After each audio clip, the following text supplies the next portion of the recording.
Tech. Alright, what do we got going on tonight, kids? Happy Thursday. Today is March 6, 2025. Just blew my ears off. Is it super loud? Is it peaking? Let me check. Let me drop it down if it's too loud for guys. Did you hit it with a sledgehammer?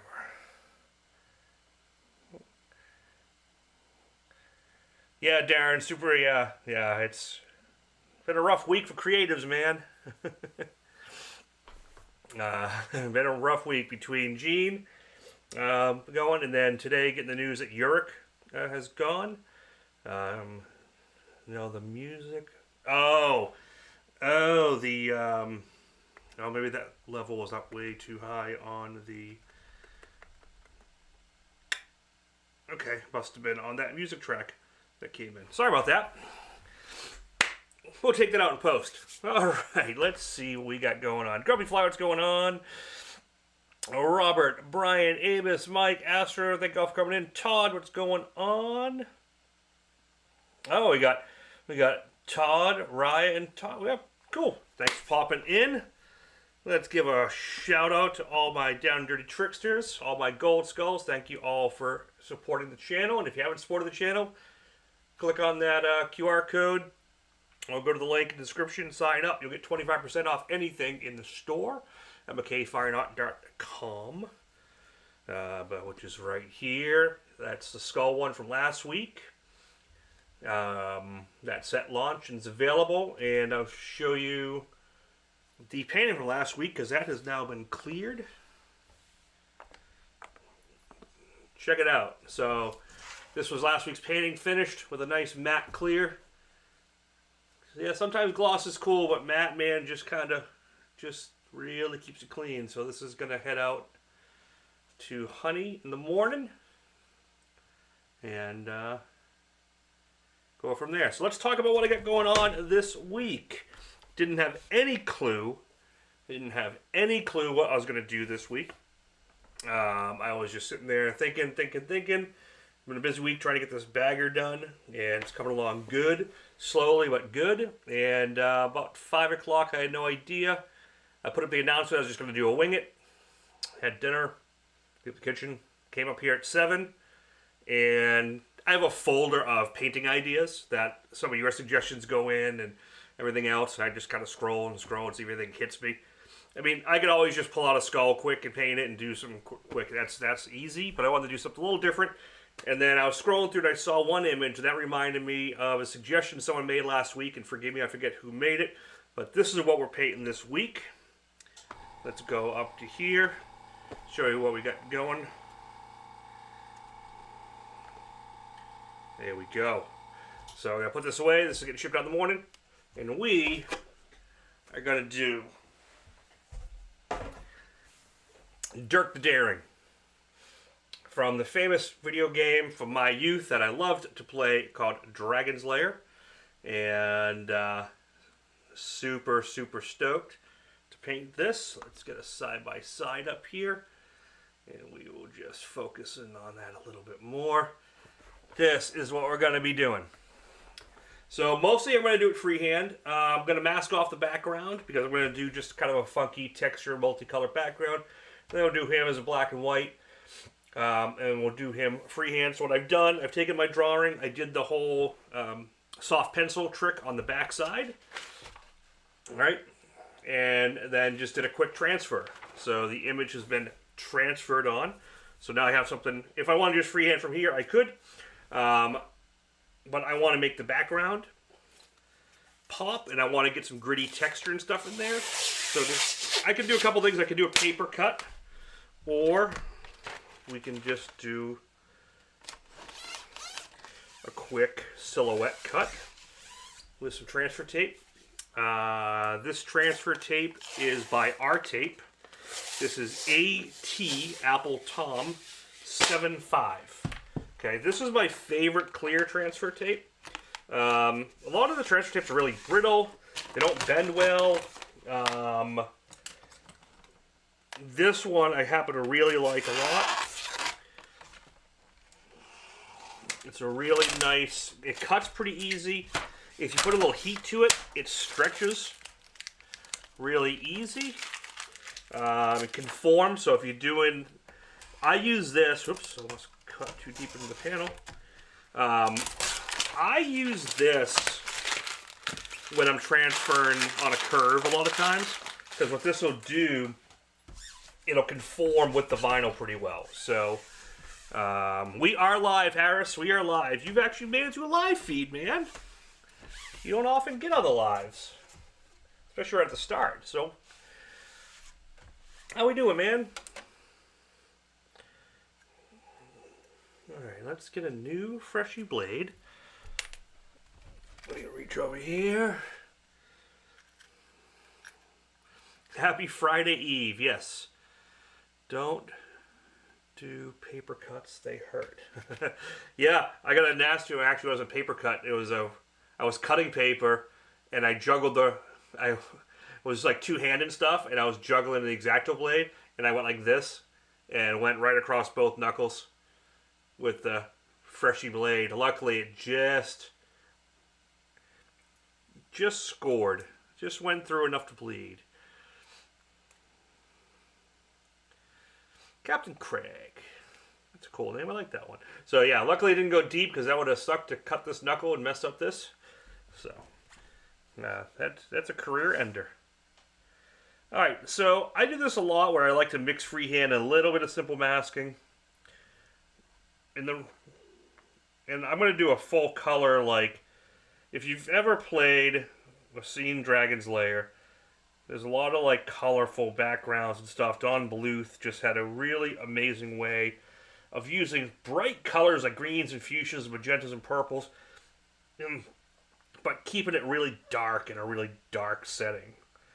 So I'm going to attempt to do that with this. And like I said, I could just do a paper cut version where I just use the magnets like I did last week on the rose. But I want to do some grit and maybe some, water splatter and stuff like I did. And that gets a little messier and tends to get all over the background. Oh, yeah, no. Was out in the shop afterwards, cleaning up, got a little reducer, was cleaning up other stuff, got some thinner, isopropyl alcohol on it. The good stuff. It's like the old saying, rub some dirt in it. In our field, it's rub some lacquer thinner in it.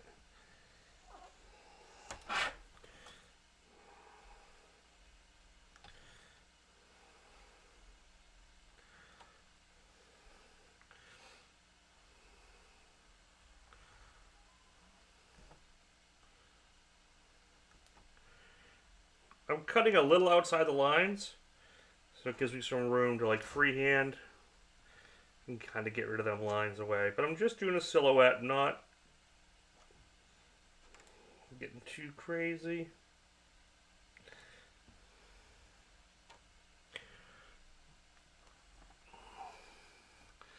Reminds me of why you don't. But did you beat the game? Oh, multiple times. Oh, the game's not hard to beat. Built it, probably beat it hundreds of times. Once you know the patterns, I mean, it's really just a memorization game to get through the story. Is kind of what it is. And a friend of mine, actually someone who taught me a lot of airbrushing in the early days, he was an addict on this game, man. And he had Dragon's Lair 1, Dragon's Lair 2, and Space Ace in his house. He had bought them and restored them. And so he could actually play it through, both of them, without ever dying, because he played it so much. I got to the point I could do it pretty well without dying. Maybe dying a couple times, but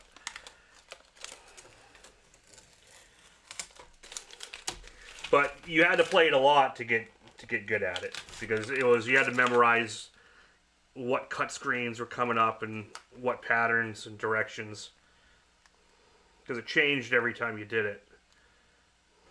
Like, it wasn't always the same opening screen. It was like one of 3 opening screens and then a few other ones. But if you played it, mention some of your challenging screens that you got through. Like, the horse riding one was always tricky, because if you didn't get it right, there was so many combos. Dumped a lot of coin in Dragon's Lair. Yep, same. And I bought so many versions of it when it came out, because originally, when it first came out for home use, it was just, if you had a DVD player, they came out with it on DVD. Yeah, and if you had a DVD remote, you could use it. And then they came out with other versions that weren't the game. It was like a side-scroller. But then they came out with it on Xbox and everything else. So there's a bunch of different versions.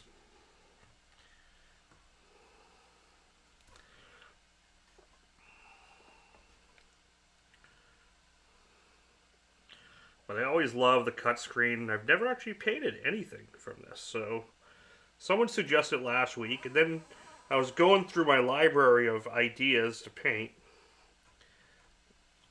And I saw there was a thing of Daphne from the game, the princess there. And that reminded me that someone said Dirk. So I figured, what the heck? I spent lots of times in Aladdin's castle playing this damn game. Yeah, so simple, quick, doesn't take too much. I'm going to make sure I got everything where it kind of sees through. I'm going to go right here.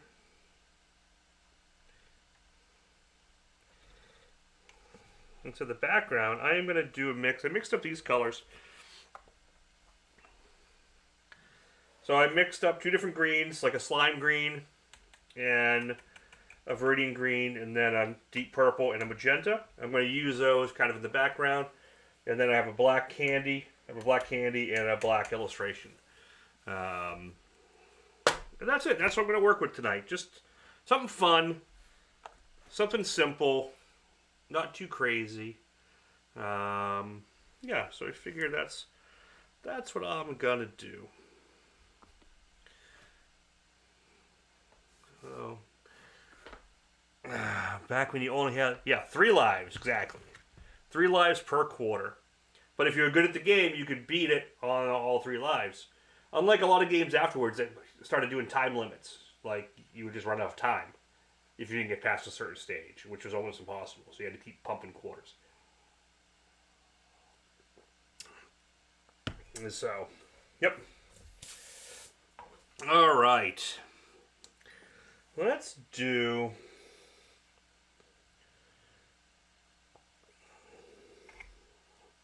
I think I'm just going to do that kind of fantasy. I want to do green on like this side. I should probably peel this off. Green on this side, purplish on this side, I think, is what I'm going to do.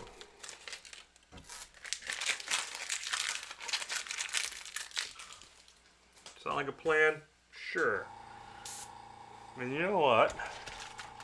We'll give it... I haven't used this guy in a while. And I'm using the opaque. So I'm going to swirl, then I'm going to spray some texture and grit out of it.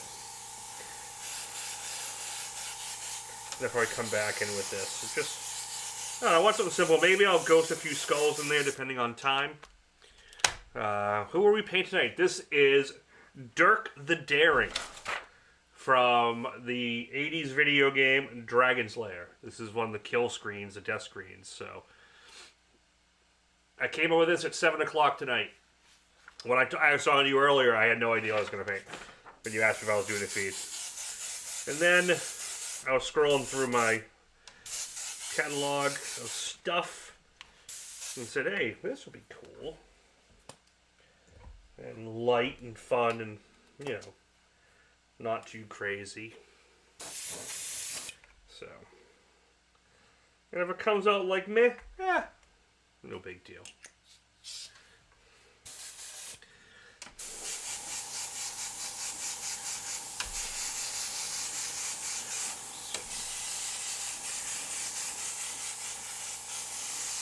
So yeah, I'm going to try to get that like Don Bluth feel where he used these, like I said earlier, he was great at using, I think Don's still alive. Great at using really bright, dramatic colors, but also just keeping it dark and gritty at the same time. So let's take a little isopropyl, let that kind of melt in a little bit.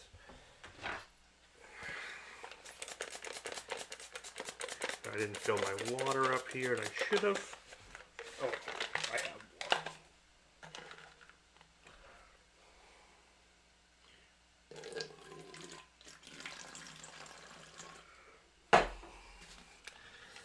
Yeah, if you played this game, you saw this screen a lot.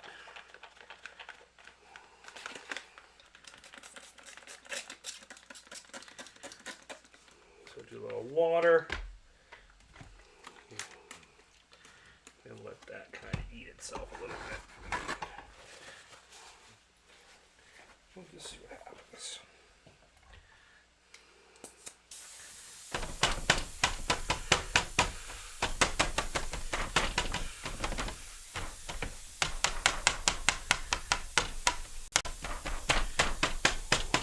These are just setup colors. We're going with the darker colors next.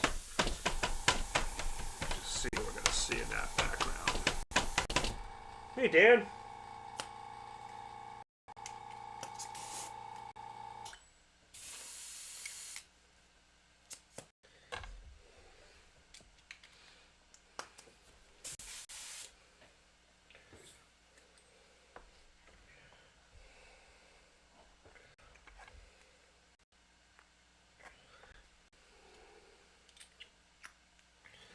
Alright, so I'll get some purple in here.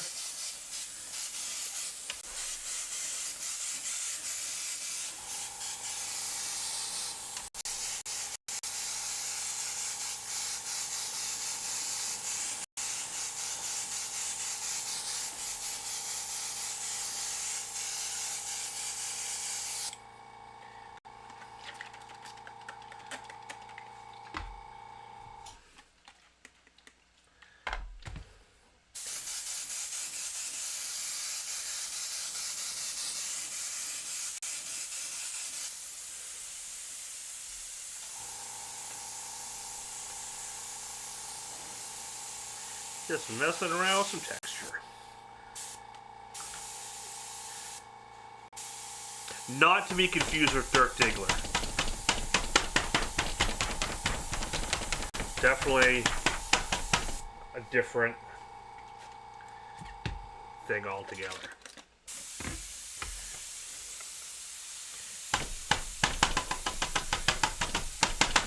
Like I said, Bluth was really good about having these kind of creepy textures and grit.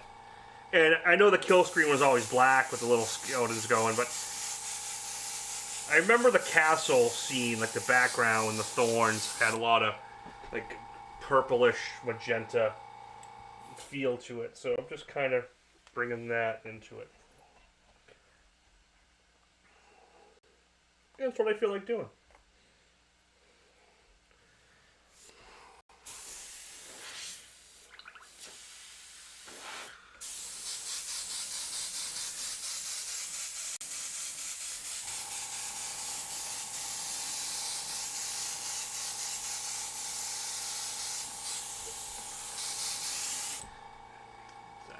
This camera looks a little too bright, so let's see if we can.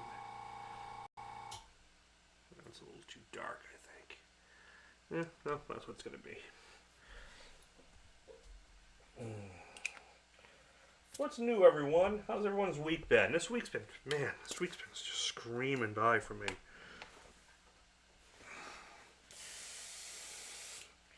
Getting ready for Adepticon in a few weeks. So that's coming up, so that's going to be cool. That's going to come up fast, so I got to get really ready for that.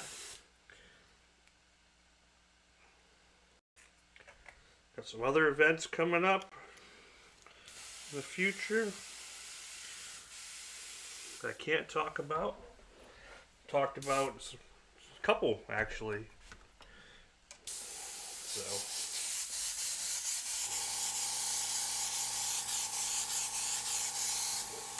some newer stuff coming on the horizon, which is good.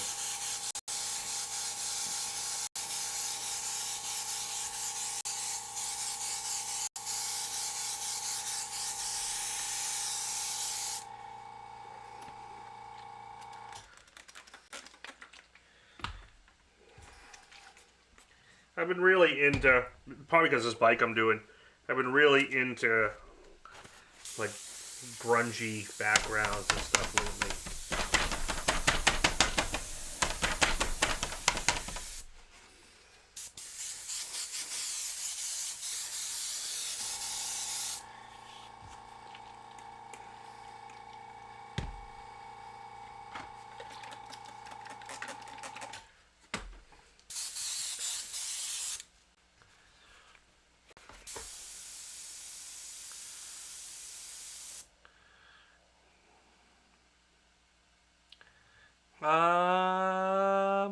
Not sure who that is. I play Call of Duty, but I never really got too much into the character names, so I get so sick of playing online with so many trolls and cheaters that I kind of stopped playing, and I wanted the 300 gigabytes back in my Xbox for other games. That's kind of where I got to.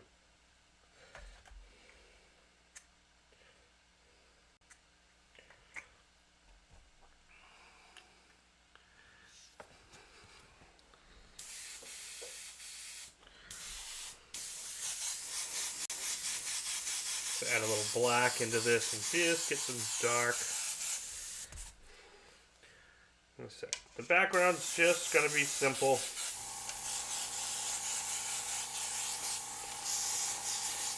And then we'll do him in black and white.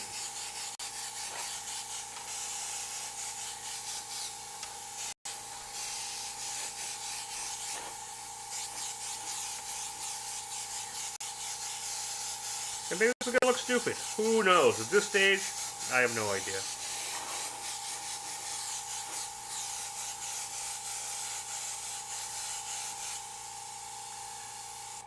I'm sure someone will find something they don't like about it. But guess what? I don't care. Oh yeah, Elden Ring's got great characters. Love the game, but man, it's so frustrating when you start. Because you just keep freaking die like crazy. I started Avowed a little bit.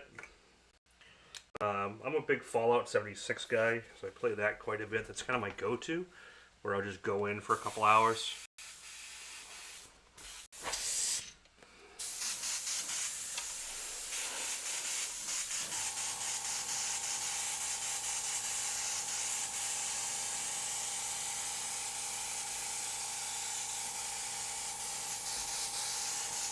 What if I should do some, like, some Gerald Mendez kind of esque clouds with texture effects. Let me see if I can kind of come in here and just, and maybe I'll get some white mixed up and I do this a lot where I just take the texture effects stencil, hold it about an inch or so, and move it, and you get some really nice organics. Cloud-like.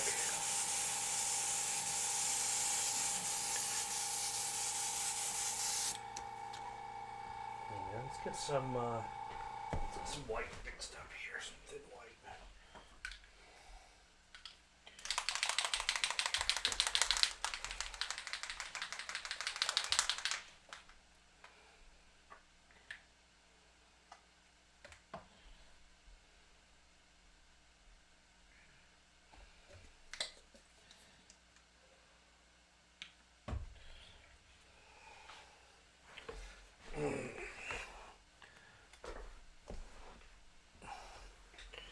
Yeah, the art direction on Elden Ring is insane. It's great.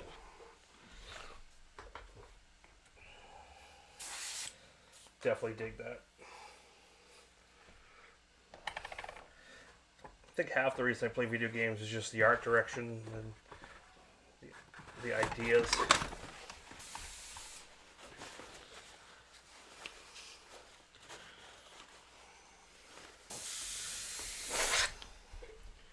I'm just going to mix that into what's left of my purple I dumped out so I don't have to kill too many airbrushes. And we'll do some clouds. Happy little clouds. Happy little clouds.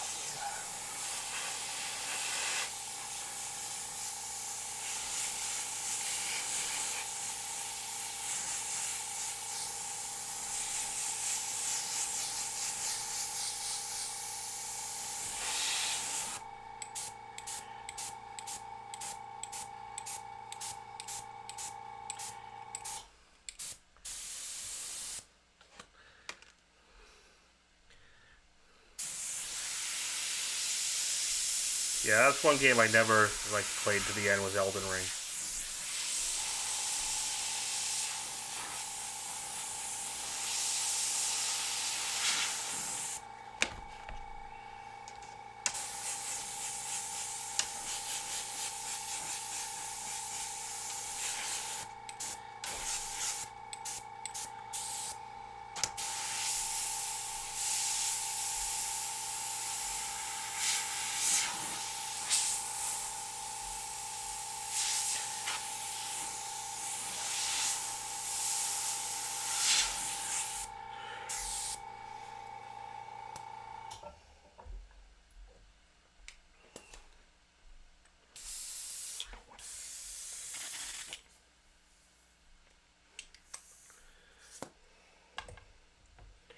Yep, I've always loved games.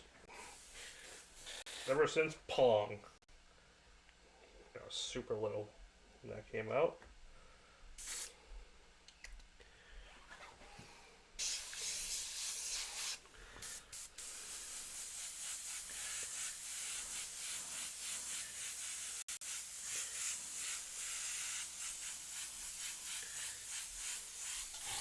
This is a candy black. I'm just going to darken around them. It will have some pop.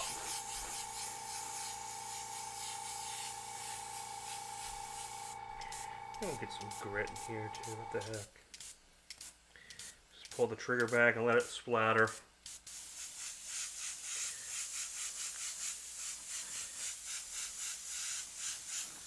Yeah, it's kind of a fun background. Yeah, just I wanted...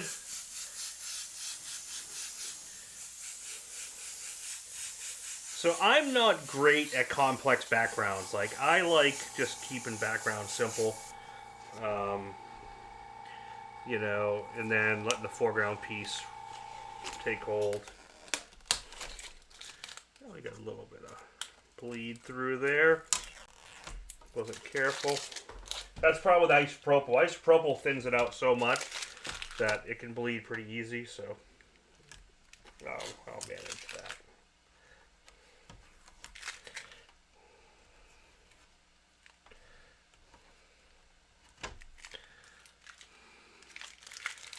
Oh yeah. Yep, I actually have it over there hooked up right now.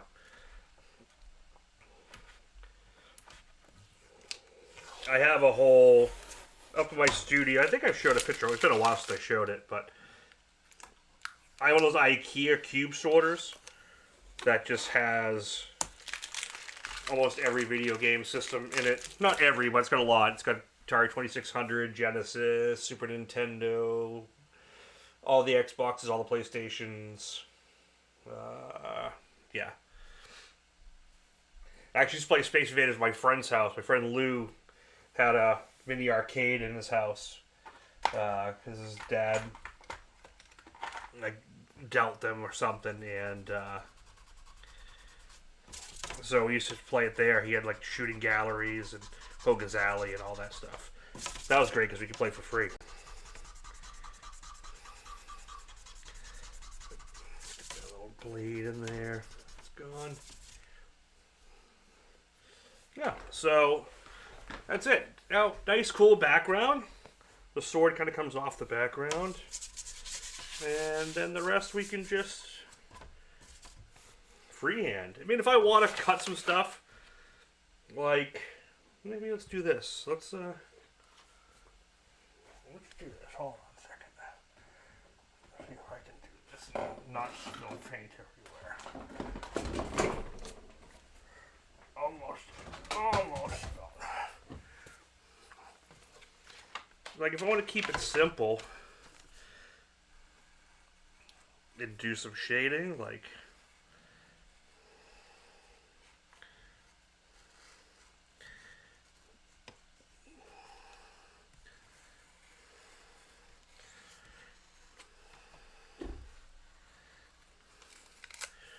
Mike Manning, you are the man. Thanks, sir. Appreciate that super chat. Yeah, so stuff like this, you could go in and just do little cuts. And we can like shade that in. If you want. And then freehand, and you'll have kind of a mix of nice soft airbrush shading.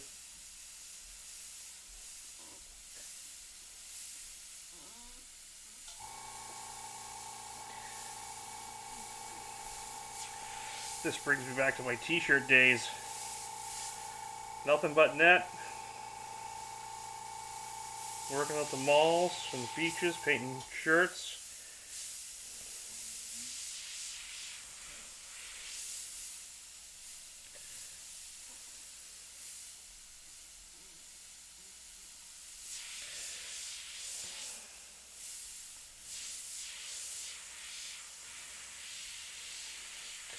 With ye old Pache VL3. And then I got my eclipses later on, but I started with the old VLs, and I still got them.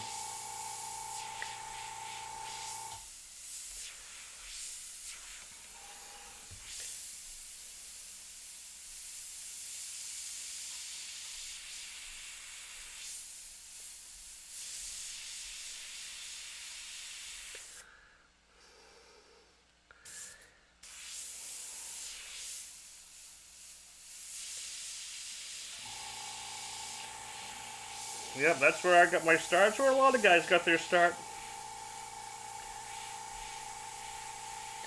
It was a great way to learn brush control, man.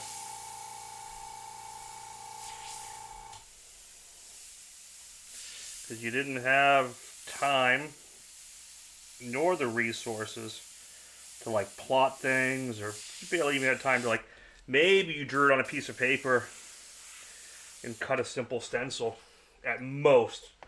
Was what you had time for working in the malls, especially on the beaches and the busy seasons. You didn't have time. You just freehanded it and did your thing. You know, shoot. I don't even know what year the shields came out, but I know I didn't really use them or know about them until later, like just to be able to do stuff like this.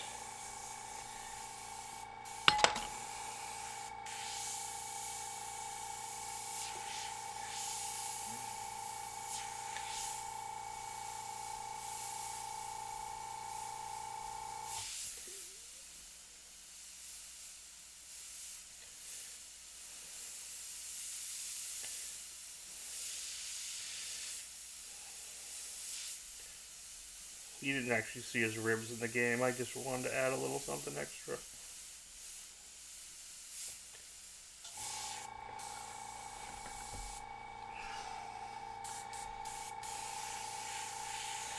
And this was like what we would do when you were sitting at the malls and you had nothing to do. You didn't have any orders, especially like in the summer months in New England. If you were at a mall and not at the beach in New England, you just kind of sat around a lot, and so you just painted stuff, you know, because you would hope that it would attract a potential customer. And you got really good at dagger strokes. Couldn't do that on t-shirts. There was no erasing.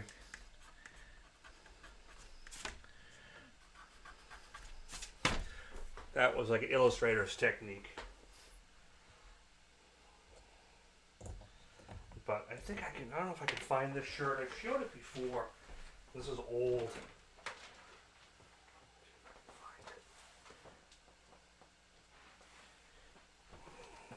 Yep.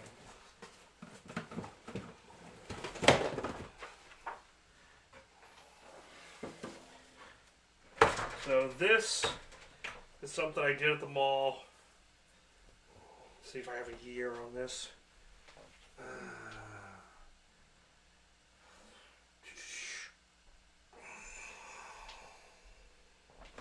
So I did this at the Medical Inn Mall in Medford sometime in the 90s. This was Juggernaut. Yep, this was, 2001. I did this. Oh, this was the second time I did it. I did this one twice. I did it in the 90s, and I redid it when I got better in 2000. So this is not the one I did at the mall. This is what I did at my studio. But that was done with a VL3 and either Aquaflow or Createx Black. Yeah. Oh, good old Juggernaut.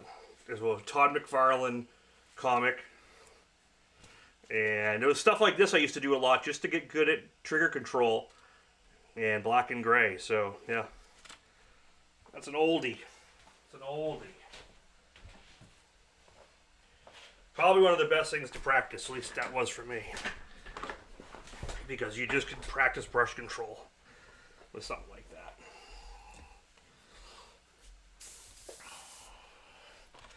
But yeah, like, you know, even stuff like this, like I didn't know this when I was younger. Just be able to take a little loose shield like that, get the crispy edge.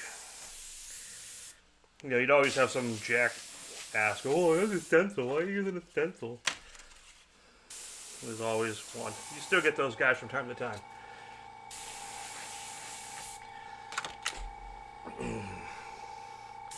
Max Thrash, what's happening? Yes, it is Dirk the Daring. The kill screen, Dirk the Daring.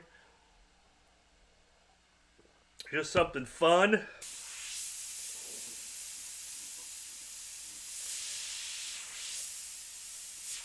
Oops, I'm getting a little.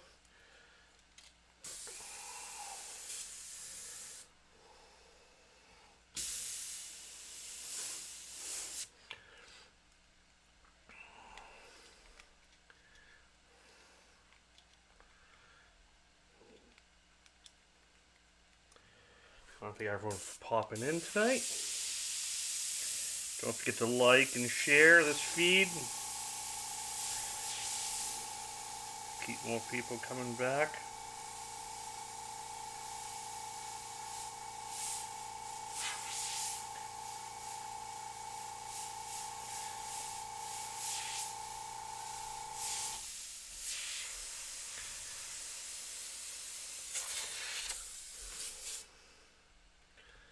Oh, the $20.99.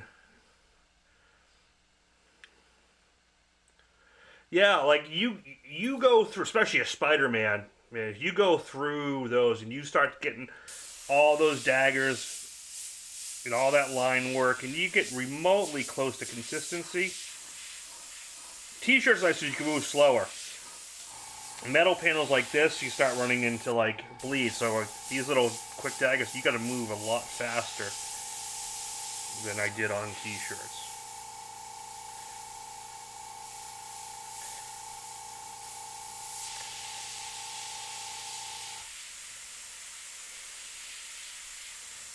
I think I'm going to drop the pressure down a little bit. That's a good thing, man. Kicking your ass is a good thing.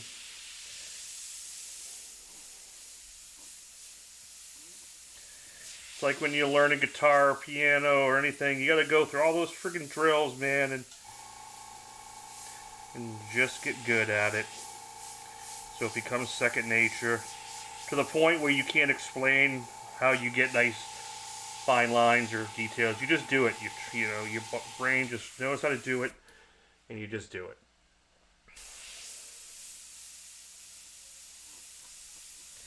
Actually, that lowering the pressure did really nice. Now I can slow it a little bit more, get some crispy rat tails and points without blowouts.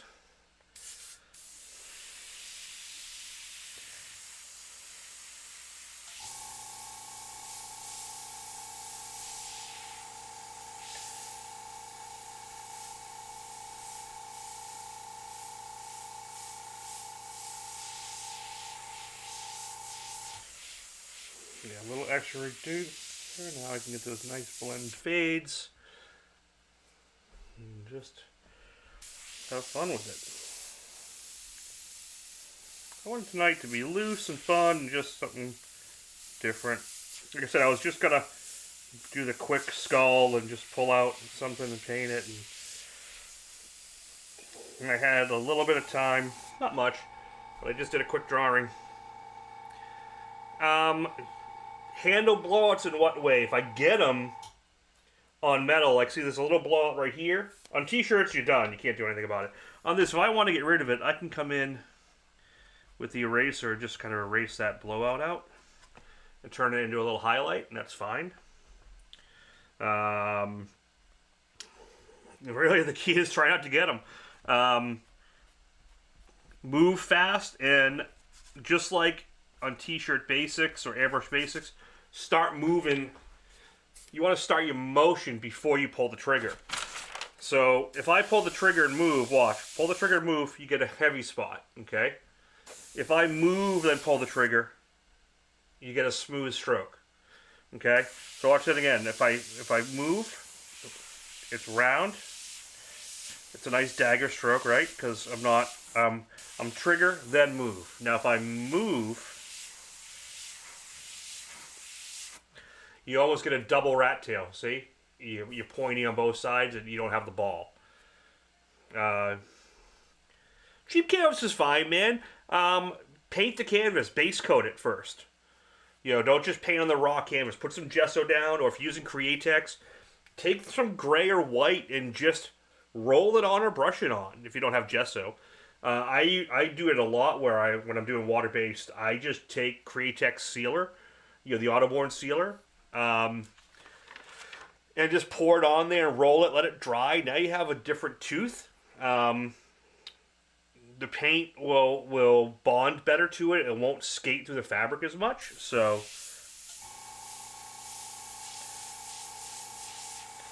it's only a cheap canvas because it's not treated. You know, put a nice gesso down or prep it, and it's a nice surface to work. You want it really smooth, gesso it. I know guys. I remember Jonathan Pantaleone was saying he was doing this painting, and it was on canvas, but he likes painting on super smooth, and he literally gessoed it like 4 times and sanded it with 600 in between, 800 in between. And by the time it was done, it was pretty much like smooth illustration board. Oh, it was as smooth as a metal panel.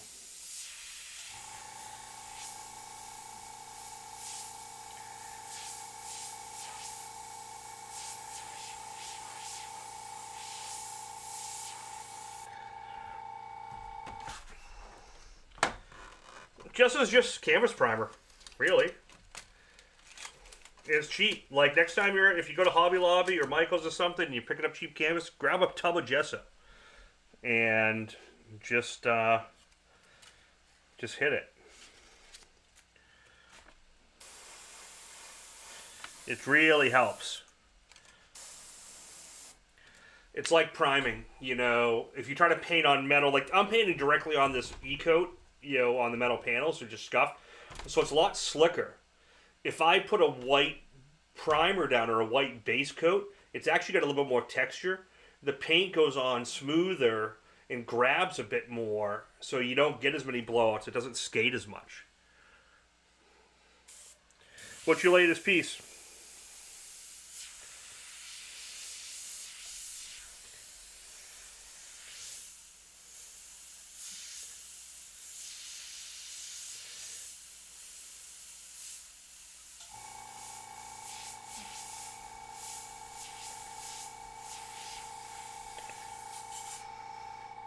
Let him pen what's happening.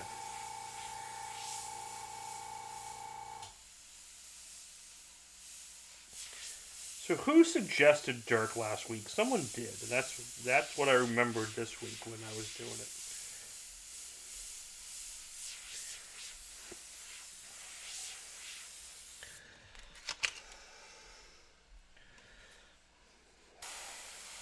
The nice thing about zombie heads, if you're just doing that simple, gritty texture splatter background, it's all you need. You don't need anything crazy.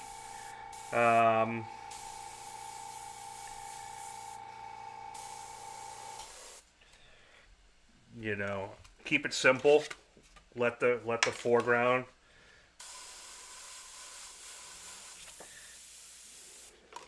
come out for you. Feel free to message me later with an image of it, and if I have an idea, I'll be happy to give you a suggestion. Yeah, I got Facebook. Here's my socials. Where are my socials? I have there you go.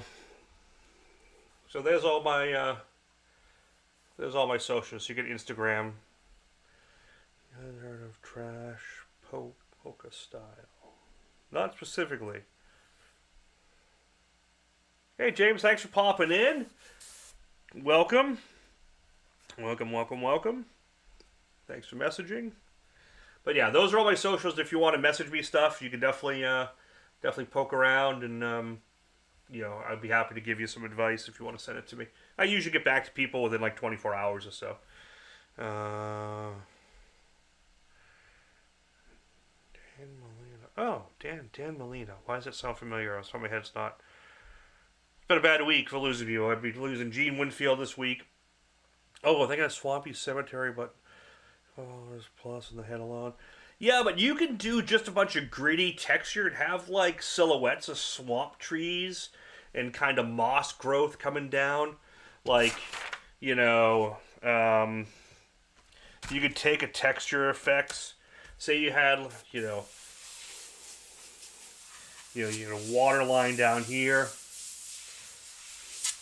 And then you big tree kind of coming up, lots of trees, and you can have like just stuff, vines and swampiness and stuff like that. And you could do like a cemetery silhouette, you know, something like that. You know what I mean? And you know, have a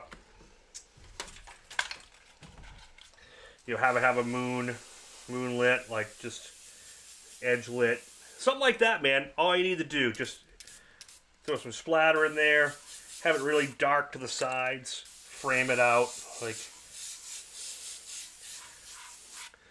you know, if you had something like that behind there, depending on the color values and stuff, you'd be great. Oh, smooth bristle's great to practice on.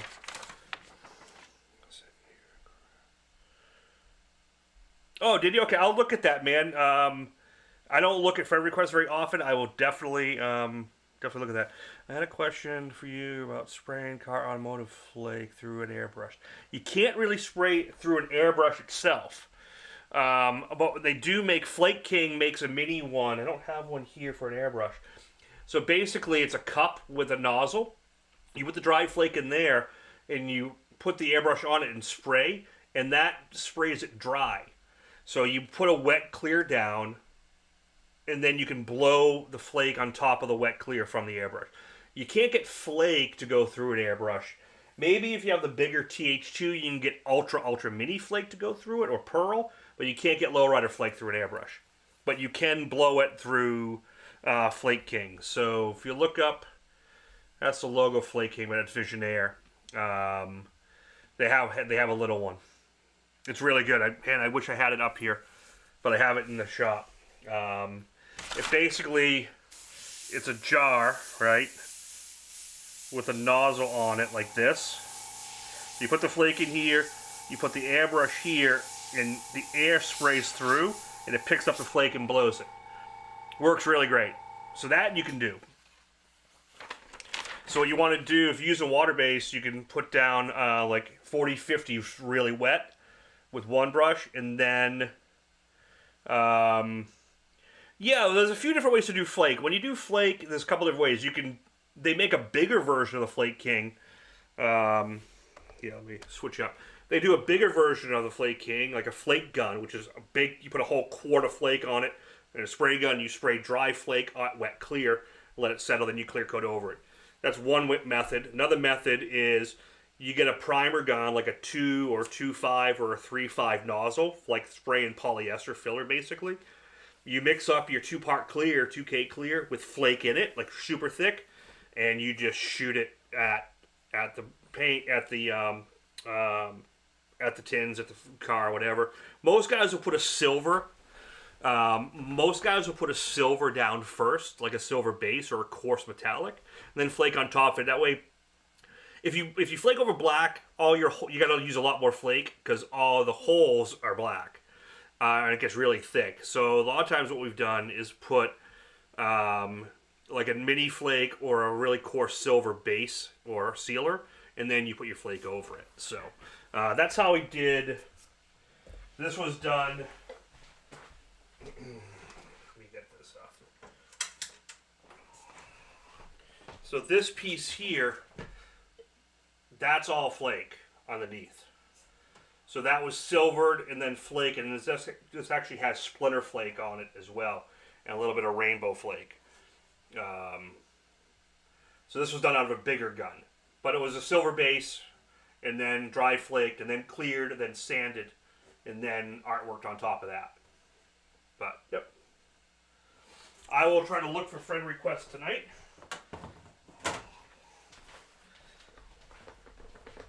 Half the time I don't look anymore. Mike, thank you so much for that. Really, really appreciate it. Give you a big thank you for that super chat, my friend. Alright, let's get back into it.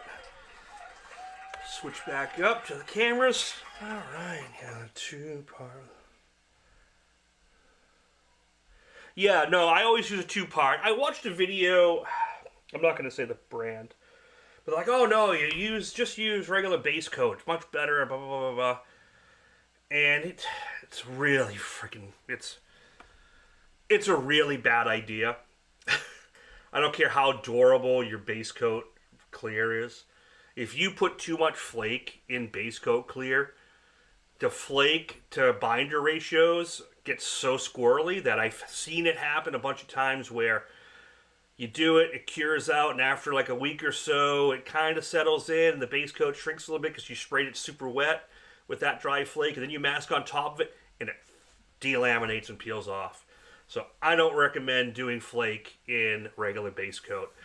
I really don't. I would do flake in a 2-part, in a 2K clear. Every time, hands down.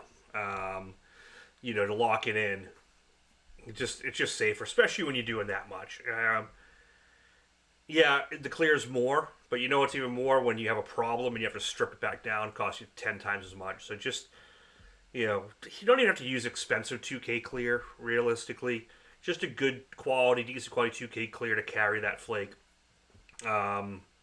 Or even to carry the flake or to stick the flake to. So if you're going over the top, like dry flake on wet, you could probably get away with the base coat a little bit more.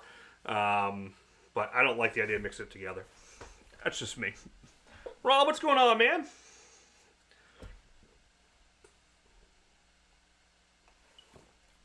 There's what we're painting tonight.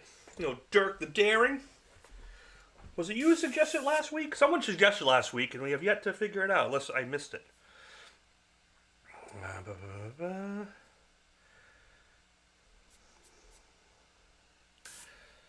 But yeah, feel free to ask those questions. If I don't answer them and I miss it, I run this all myself, and I'm running the switchers and the cameras and everything. My daughter's away at school, so I don't have that going on. So sometimes I do miss questions. So don't forget, just pop into one of these socials, send a friend request. And I'm usually on Facebook and Instagram. I don't do a lot with TikTok at all. Twitch I very rarely use, and then obviously YouTube channel here. With all the members, we have a members section that gets you discounts off the store, like the projects last week with all the downloads. So that's good, all that. And we're using all this fine stuff from these fine folks.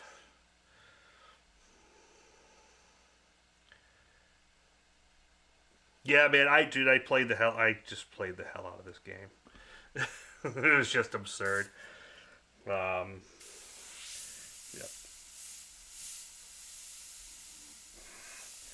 So if you notice, when I drop the pressure, that allows me to like slow down a lot, and I can do these line work. Let me just go to one. I'll just go to this cam. Let me zoom in a little more. And we'll focus it up really tight so you can see what I got going on here. There we go. Oh, teeth. So, if you watched last week's, I did teeth, and that had the masking involved. So, super easy when you got masking. Now, when you're doing this, so it's really hard to see. Let me retransfer this so you can see it a little better, because it's worn off. So you can just see where all the teeth are. And I'll show you my approach.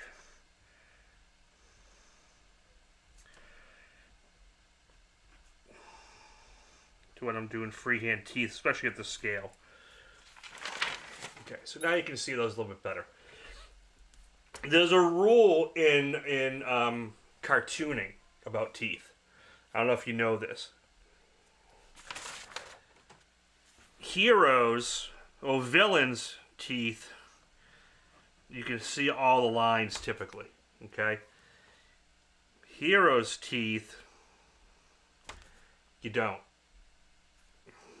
You don't see the line connecting typically. Okay? That's kind of the difference. So, when you airbrush, I typically airbrush the tops and then the bottoms and don't really connect or very minimally connect the two.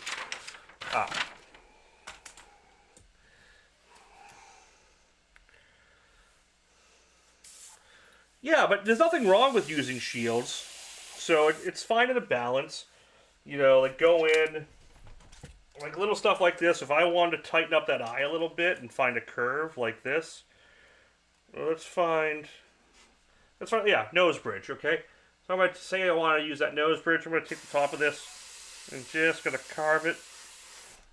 Get a little crispy. There's nothing wrong with that. There's nothing wrong with it anyway, but... So you mean that little bit, you can just tighten it up. Alright. I'm going to do the chin, the cheekbones. Now we're going to do the teeth, okay? Alright, you got to get this working. James, I try to as much as possible. Like I said, when my daughter's here off school break, I can focus a little bit more because she'll usually field me the questions a little bit. Or she can manipulate the cameras when I'm doing this, but everything's a tool. Exactly. Well, sometimes I'm a tool. Okay, so when you're going to get into doing teeth, I usually find an area to start painting first, like a little details to make sure I'm good. See, I'm getting ready doing that. And now I'm going to come in and I'm going to start.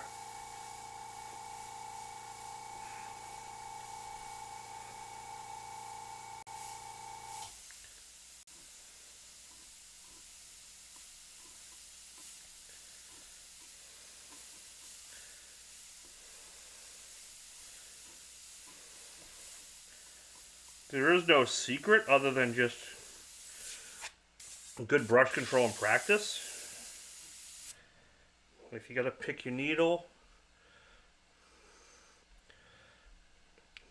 Oh, this is a Iwata. This is the Micron Takumi, which is a side feed SB model. I've also used the Eclipse, which is my workhorse go-to. Now, those are typically what I go between. The other thing for teeth, you can do the sockets by kind of doing soft upstrokes.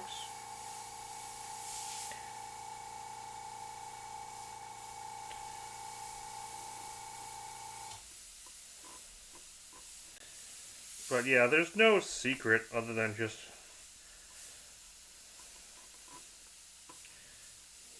brush control.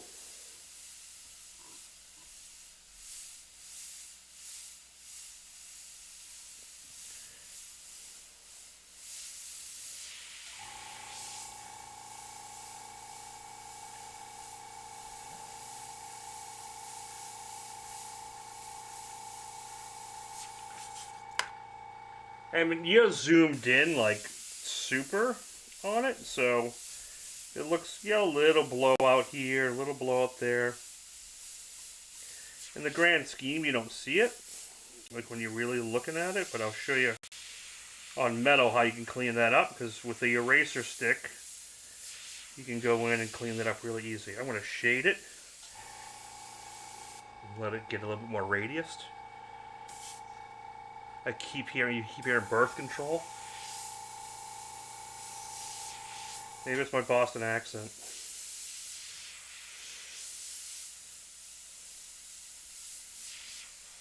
A little shading, see, that kind of cleans that up. But then you can go in with an eraser stick like this. So when doing fine detail, thinner paint, yep. It's a balance of... So I was at high pressure to start, but I wanted to slow down a little bit. So I dropped the pressure, because at higher speed, at higher pressure, I was getting blowouts with the thinner paint. So then I dropped the pressure down a little bit so I could play around a little bit more. So again, like, and it's also, I don't pull and then move, because it's how you get that. I move, then pull. So when I'm doing a tooth, I'm actually, a lot of times I preset up and I do a dry run without any paint, and I kind of get a little muscle memory, like this, and then I pull the trigger. See what I mean? So I get nice detail, then I can go in and shade. You see on paper, it's a lot different. You don't get blowouts. If I was to move that slow on metal, it would get a blowout. All the shadow and highlighting skills come. It's practice. I've been doing this 36 years. I started in 1989 when I was a kid. You know, I was saying earlier, I used to paint stuff like this in the malls, painting t-shirts and the beaches and shit. You know, but if you go back to last week, so if you watch last week's Peaky Blinders, if you go back to last week's feed, this is what we did. We did the skull in rows. So this is much bigger, and this, you can really understand light and dark when you're doing stuff like this and where contrast comes in. So if you go back and watch a lot of that video, you can really, I talk about contrast and tone a lot in that piece. Okay, so to fix these, like if you got a little squirrely like blowouts, this is where the eraser comes in. So I'm just using the stick eraser to clean that tooth up. And it's also going to give me a highlight. See that?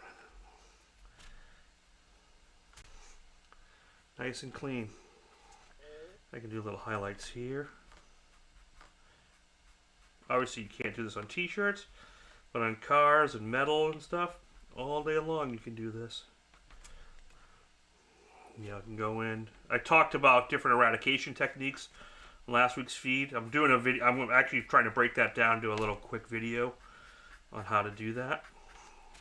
Between like erasing or using the stick eraser. That's my family from the same area, depicted in the series. That's cool. Yeah, my wife's family is from, what's the island off the coast of Ireland? Shit, I forget the name of one of the islands. Like Ishman or something like that is where my wife's Irish side's from. So, alright, let's zoom back out. So now the hard part's done. The face is done. And this is all just done with the black candy.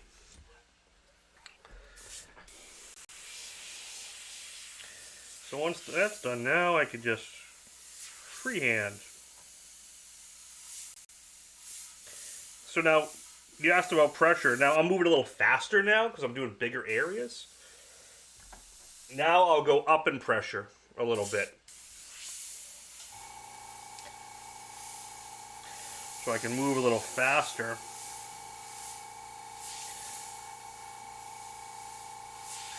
And get nice crispy lines.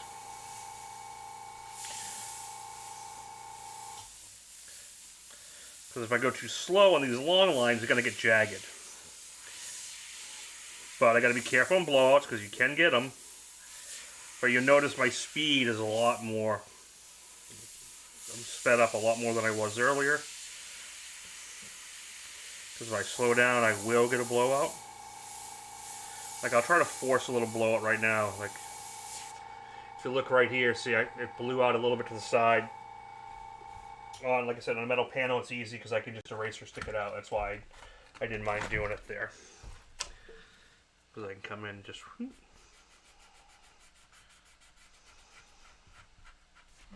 But I'm trying not to do too much of that because I want it just freehand.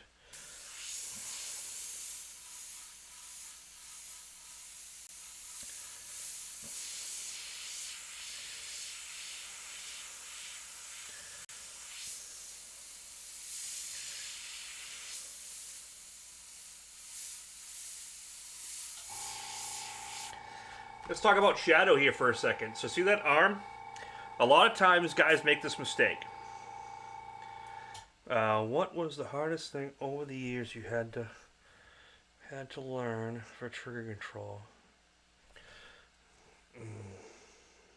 How from the pain? How far from? What's the hardest thing? I don't know. When you start to get into skulls and stuff. And I remember when I was doing the Walking Dead, bike, and if you go to thinairgraphics.com, let's see if I can pull it up here. The Walking Dead bike, and that was years in, so my freehand control was really set, but this one really pushed it for me on a bike. Let's see here. Then airgraphics.com. Let's see here. Brighten it up here. Okay. So if I go into gallery, go into the gallery, drop down, theme bikes. So the Walking Dead bike. This bike here, there's so many pieces to it, little details. But the one that I think challenged me the most, I forget his name, was this part right here. Okay, so this face was, in reality, that small. It was as small as my thumbnail. And I got full render, detail, and shading into it between erasing techniques. And that was really one of the super challenging pieces. So if you go on the website and poke around, this has so much to it. It was a whole theme bike that I did that featured just so much on it. Yeah, so you can actually see it better on the left-hand screen. Just tons of detail. Lots of little stuff. Yeah, and it's just a matter of practice, man. Like I said, doing t-shirts and stuff at the malls and just practicing stuff. It's like learning an instrument. The more you do, the better you get, the more comfortable, the more it becomes second nature. Knowing when to bring shields in like this to kind of create a thing. So look, I'm just going to go in here and we'll create a little shadow. Super simple. Get some dramatic lighting. Yep, Dragon's Lair, exactly. Someone mentioned it last week when we talked about ideas of what to paint. Because I paint, if you guys are in for the first time, you typically paint every Thursday something new, or it's a continuation piece from like the week before if it's a big one. Sometimes we do Monday feeds, so I'm always looking for new ideas of what to paint. And someone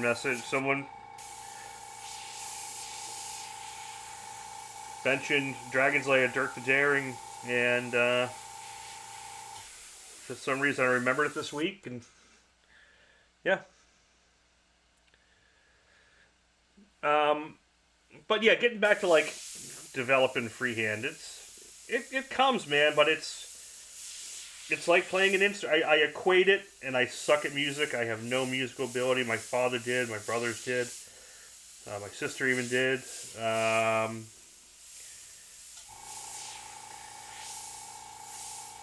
I had no musical ability and like no rhythm, but I could paint good. And it's just practice. It's the same how you see someone play a guitar and they can just finger pick notes like effortlessly like this without even thinking. They just dance on the keys.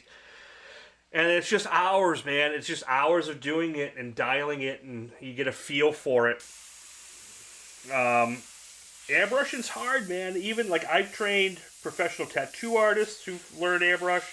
I've trained fine artists in how to use airbrush. I've trained conservators who are great. And the time with airbrushing, it's the only art form, realistically, that has no tactile feedback, meaning you don't get feedback from the surface. When you touch a brush to canvas, you can feel it, or brush to metal, or pinstriping brush. Anything like that. Tattooing, there's a feedback to the skin and the bounce. Watercolor, whatever, there's a drag. Airbrushing is the only one you get no tactile feedback at all. So you can't even say it's by feel, because it isn't. You actually get an ear for it and a feel for it. Yes. As long as your brush has a Teflon backing screw. Also, can you use automotive paint airbrush? Yeah, no, I use House of Color all the time. When I'm doing these feeds, because they're in my studio, in my house, in my office studio, I'm using Createx water-based. In my shop, I'm using House of Color. Yeah, you want airbrushes that are set for automotive. They'll have a Teflon packing screw, or they'll have O-rings that are solvent resistant. The Teflon packing screw is best. But even with the rubber, you can get away with it for a long time. You will get some trigger stick after a while because the rubber will swell. And the packing O-ring is the O-ring right here. This one here, which screws in, you can see it in the microns. This is Teflon, and it won't get all like sticky. Because what happens with solvent swells the rubber a little bit, and then you end up getting sticky trigger. Well, believe me, I've learned real quick from you. Thanks, James. I've been teaching for a while. I do teach seminars at different times throughout the country. We got some more coming up in the near future we're talking about. A big one next year is going to happen for me. I'm going to be at Adepticon in 2 weeks out in Milwaukee and teaching airbrush basics and then a master class on tabletop and mini. That's another page that we're going to be working on soon, which is the tabletop gaming. We're going to be doing that. So miniature painting. So James, the packing O-ring, when you look at an airbrush, right about here in an airbrush, and you can see it right here on a micron because it's exposed. There's a O-ring, a seal right here in the body. Right here where the needle goes through and it rides back and forth. So the paint's in here, right? And that O-ring keeps paint from blowing back into the trigger body. So there's an O-ring right here. If you look at a map of an airbrush, there's an O-ring right in the middle. Cheap airbrushes, the Chinese knockoffs and Temu brushes use shitty rubber. And what happens is that rubber dries and cracks and swells with solvent especially. And then your needle sticks. When you pull the trigger back, it won't return right. It spits and it's a mess. High quality airbrushes, especially like Wada, H&S, if you want to use a Teflon, they either use a solvent resistant Teflon rubber O-ring or an actual piece of Teflon in here to create the seal. Oh, cool. Yeah, I'm going to be in Milwaukee on the 26th, 27th, 28th at Adepticon. And I've actually never spent any time in Milwaukee, so I'm looking forward to checking out the town. So yeah, that's where the O-ring is. So good airbrushes have a solvent-resistant O-ring here, which is just better. If you have any water, you're fine. If you have like a modern Badger, Grex, H&S, I think Krios as well, you should be fine. Some guys prefer rubber O-rings because they don't think it's smoother, and to them it might be. I like a Teflon O-ring, but I paint with a lot more solvent than a lot of guys, so it's a preference thing.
Dave, what's going on, man? Getting the bike, heading home. I'll be listening. Cool, man. Thanks for popping in. Good to see you. See your message.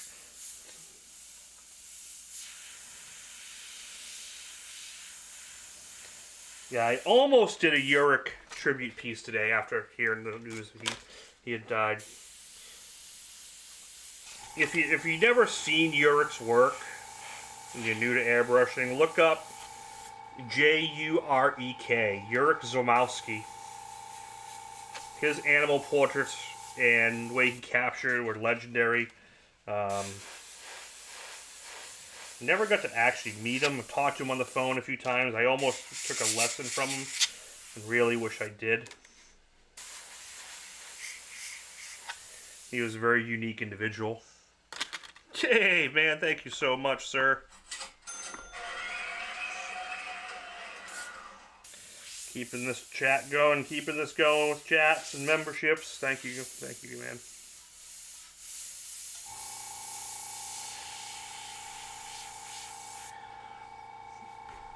Yeah, I'm digging the way this is coming out. It's fun. It's fun. I'm actually going to zoom out on this one a little bit more now. Yeah, what if you we're in the beginning with just simple background, nothing crazy. Fun little painting. Oh, this is actually good because I did get some blowouts here. If you look really close, I'm going to see if I can zoom in here. There you go. See, I went too slow and the paint was really thin. See those blowouts? You know, if I move faster, I won't get them. Now, I can do two things at this point. I can cry like a baby. I was going to use a different P word, but I'm not going to do that and get dinged. Or if you're on a metal panel, use the eraser. Watch, come in. And I can simply clean that up. And gone. Said no, oh no. So all that crap wouldn't stick to them.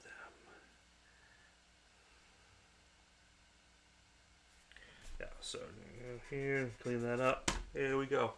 I can even do some little highlights here if I want. Do little scratch highlights.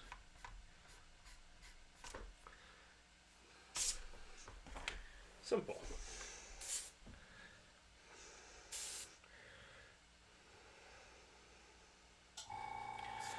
You painted a killer bear about 10 years ago. Posted a video. Which one?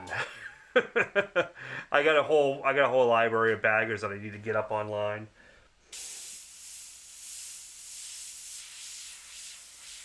I just don't have time to keep the website like loaded with pictures, and I gotta just do it, but it's always something.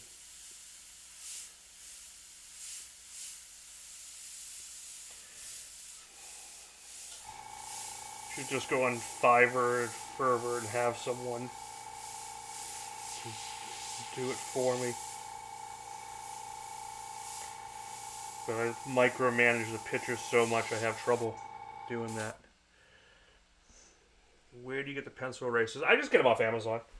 I have some really unique ones that I got from like Drew Blair that are old and not made anymore, and they're expensive. They're like $15 a stick, $20 a stick. But you can get Faber-Castell. Just look up typewriter erasers or ink erasers, eraser sticks. Rogue says, even if folks is back. But oh yeah, man, how's it going? I work on salvage auto parts. Got all the sheet metal I ever want. There you go. Practice on metal. Oh, I was going to talk about drop shadows earlier, and I got sidetracked.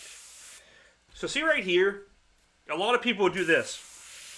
They'll follow the item, and they'll drop shadow like that, which looks okay. Okay, see how that shadows that? But that's good if the bone is flat. Bones are radiused. I'm going to use a stencil to show you. Now I'm going to make it look rounded. I'm just going to use this and just tap it. That little bit of curve.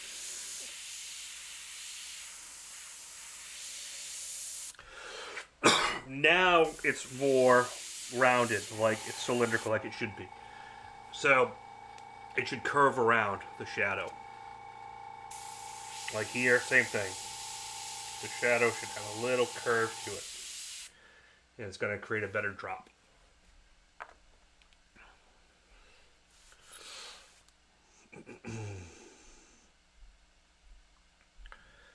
Yeah, but Faber-Castell still makes these, and they make one that's got a pink end. It's a double-sided. Have it here? Yeah. So, oh, this is an old one. This is an old Venus. This is older than most of you guys. But they make one that's got a white on one side, a pink on the other, so harder and softer. There's two Fabers. There's a white and a pink. So the white one is harder, the pink is softer. And I had one somewhere. And then I got these. These are really old. This thing is like a freaking brick. You can hear it. This one scratches. So this is, again, this is super old. I got these off eBay, like vintage. Use it on the wrong thing, go scratch right through the base coat. But the Fabers work well.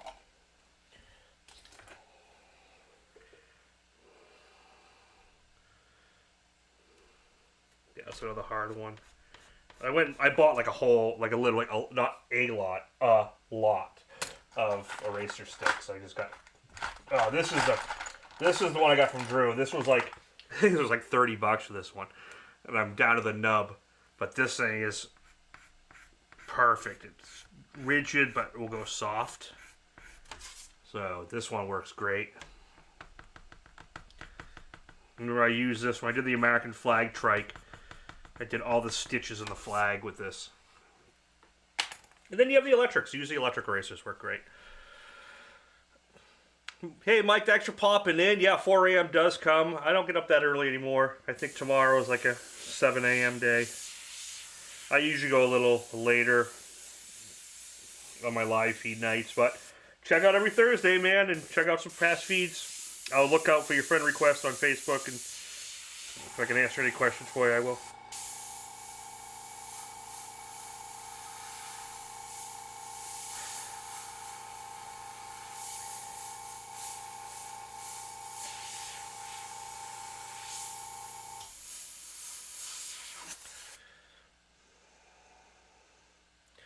What paint company? So the paint I'm using here, this is all Createx. Createx is my main line water-based. My solvent-based is all House of Color. Those are the two lines I use. I have some other paint companies I mix in now and again for certain colors. But that's my traditional.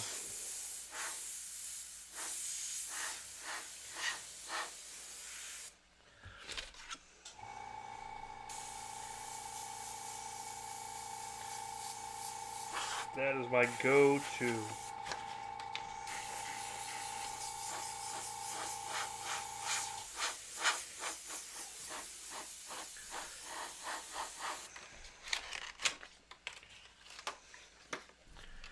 Where is my... I had a magnet.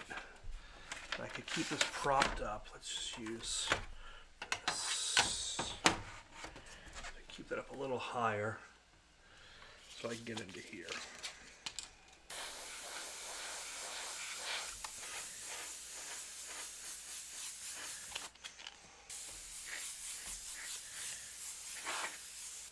Just doing some extra shading. So here's a trick for you newbies who haven't seen it, or new guys watching. If you hold a stencil like this against the surface, you'll get a really super crisp line. If you hold it up about a 1/4 inch, you'll get a soft line. So watch, I'll do this. So you'll get a nice soft curve, but if you go hard against it, you'll get a crispy one. So what I'll do here is I want to make this like shadow, like this one, but I don't want it to be hard line. I'll hold it up a little bit. And there you go. Nice soft curve.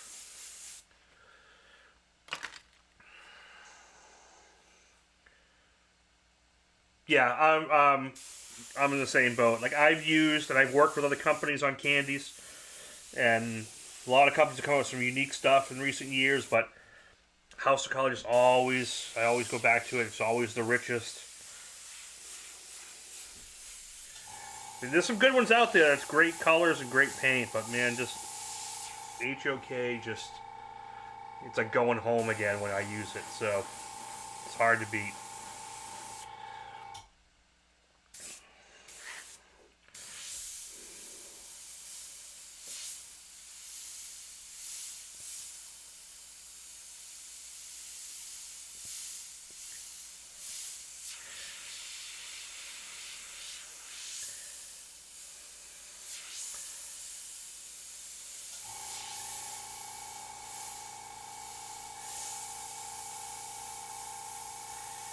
Like this reference image is right from the game pretty much.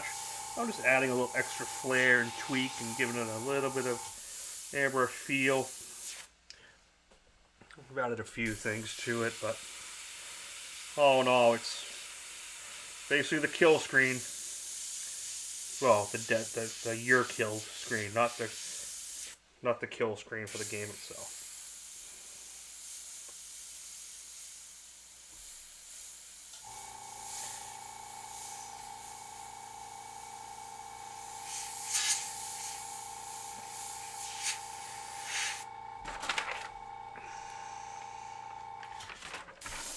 Oops, messed that up. That comes down here.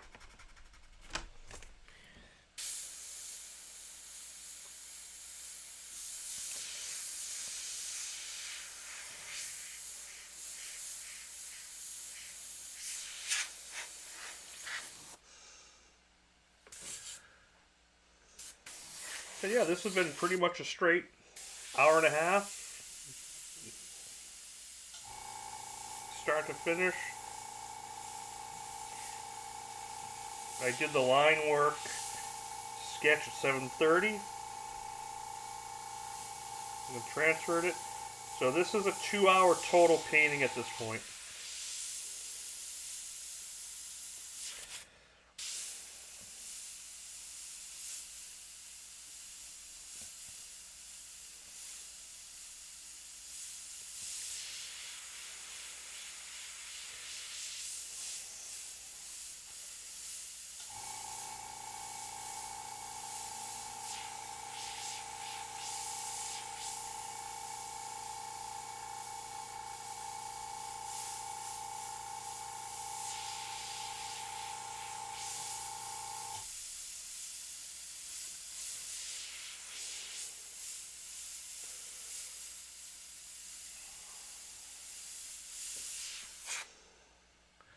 Definitely like, share, and subscribe, man.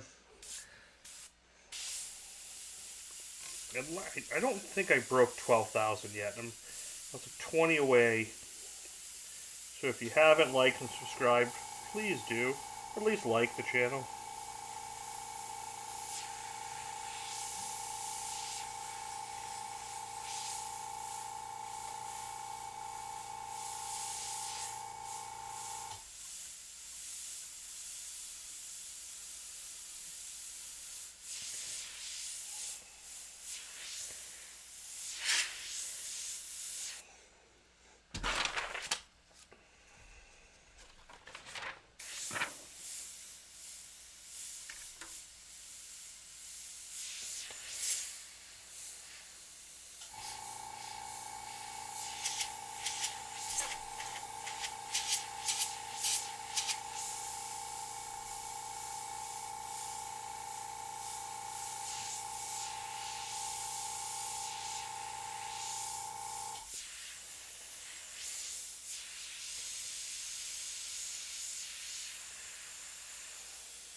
when it comes to the airbrush t-shirt, what do you prefer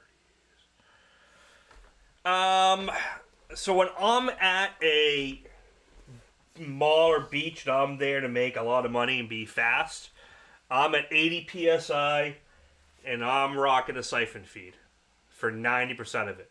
And I'll usually have 1 or 2 gravity feeds for like if I'm going to do little fine details.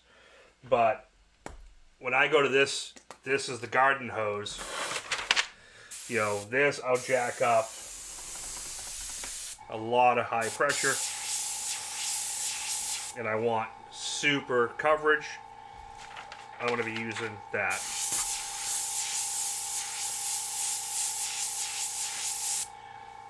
So yeah, I'll use a gravity feed. I'll use a siphon feed for a lot of that. I always keep a few of these around.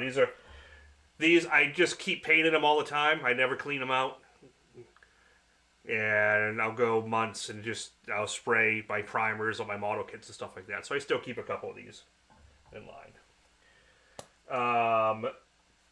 If I'm doing one single t-shirt and it's super detailed for a customer, I'm probably going to use a gravity feed and focus on the detail more and more, realistically.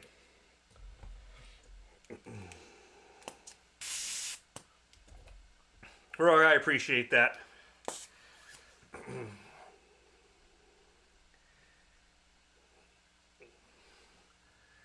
There we go. We're pretty much done, kiddies.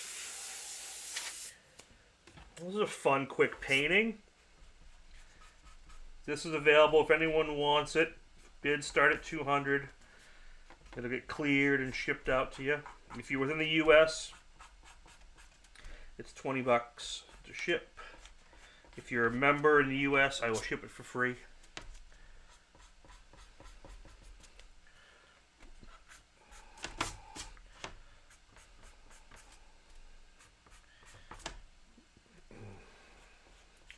And I'll just go in and do some erasing. There's usually more than one mic around. Yeah, I got Mike Manning and Mike McClung. What's going on, man? We'll just spend some time doing a couple little highlights. Making it cool. Found the video of the back. Oh, the Biomech one.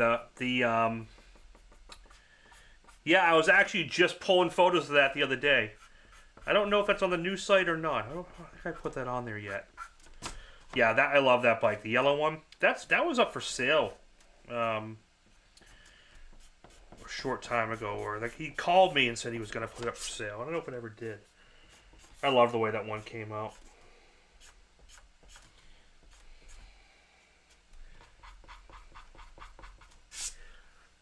That guy gave me like free reign just to do whatever the heck I wanted.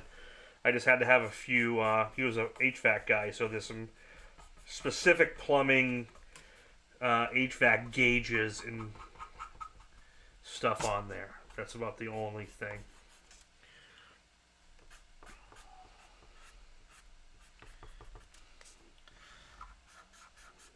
Yeah, I pretty much always lose track of these bikes. Like, I'd love to know where the Walking Dead bike is now.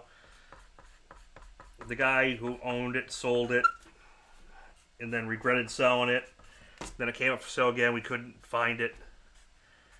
And then someone who bought it was going to just paint it black over it. So, yeah, that was all Dirty Penny and espresso shot over yellow. All Createx.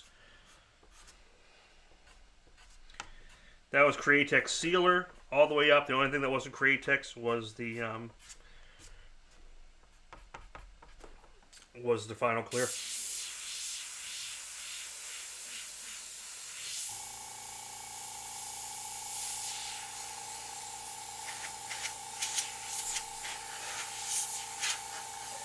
And that is Dead Dirk the Daring.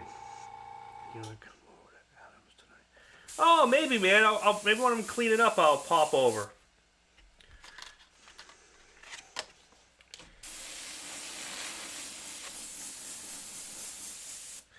And check out what he's got going on. I gotta do some feeds out in my shop at some point, some bike parts. Just so I won't be able to have all the camera switching and stuff, which I guess a lot of you guys will be fine with, but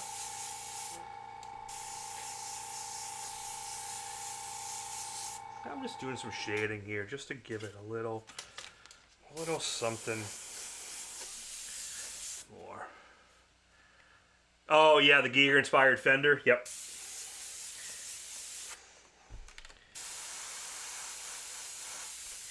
And that bike was insane too. Motor was built up. Everything was really, really, really done right on that bike.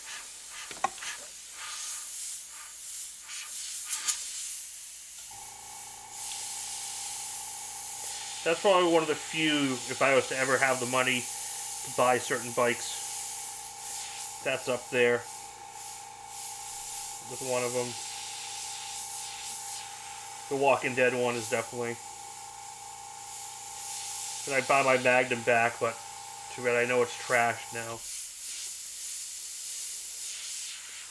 Started a few months ago, it's just too far gone.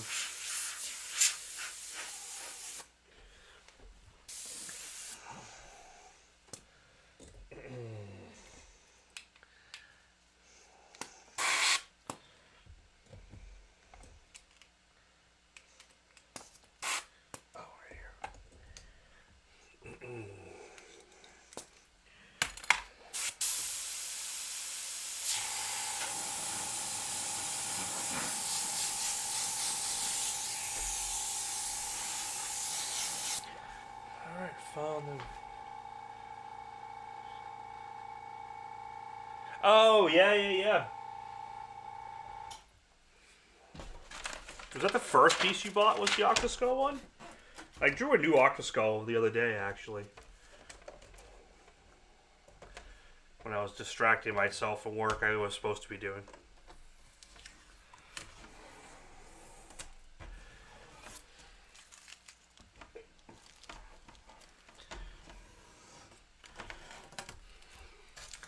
So, total 2 hours from start to finish.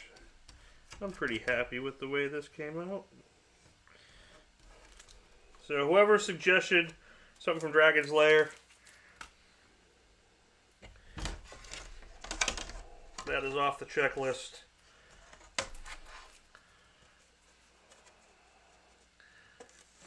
Oh no, he's got more than that. Grumpy RC Flyer.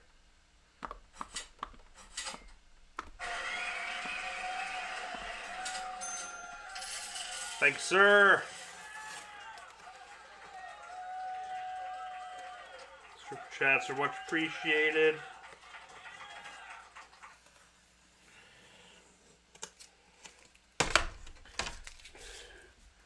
I like to just have the blade sticking out just a little bit. And we'll give you a little separate drop shadow. Just to add a little depth.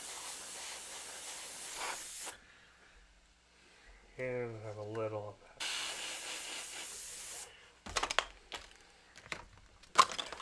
that. And that's it, kids. Not too shabby for an hour and a half. Yes, he's got a nice collection. Yeah, he's got like 40, 45. He's up there. So that's what we got. Dirk the Daring. Painting's available if anyone's interested. You can message me on the side. And if not, it'll go into the collection. And I gotta start putting, man, I got all those panels back there. I got stacks of them that I should just put up on the McKay Fine Art for sale, some originals, and do some quick blowouts for some of the older ones. Keep an eye. I'm going to do that probably in the next week or so, and go from there. So, hope everyone enjoyed this quick Wing It feed. And next Wing It, I'll probably just do skulls or something, just go from there. What do you think about line paint and tapes? I've never used this paint, so I don't know. So some people like it. He likes it, so it's cool. I haven't heard of anyone complain about it. His tapes are cool.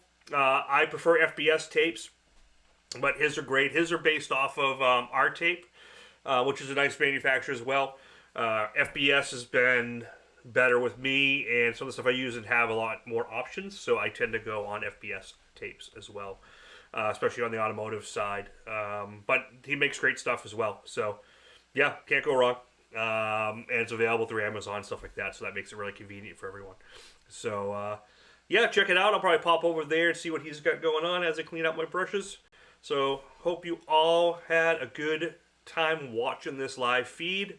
This mostly freehand Dirk the Daring, and we covered a lot of good points. So have a good one. Talk to y'all soon. Like, share, subscribe, all that fun stuff, and I will talk to you all next time. Keep you posted on next week. Next week's going to be a little different. We got some stuff going on, so I'll just keep an eye on my socials, and I'll let you guys know when we'll do the next feed. Have a good night, everyone. See ya!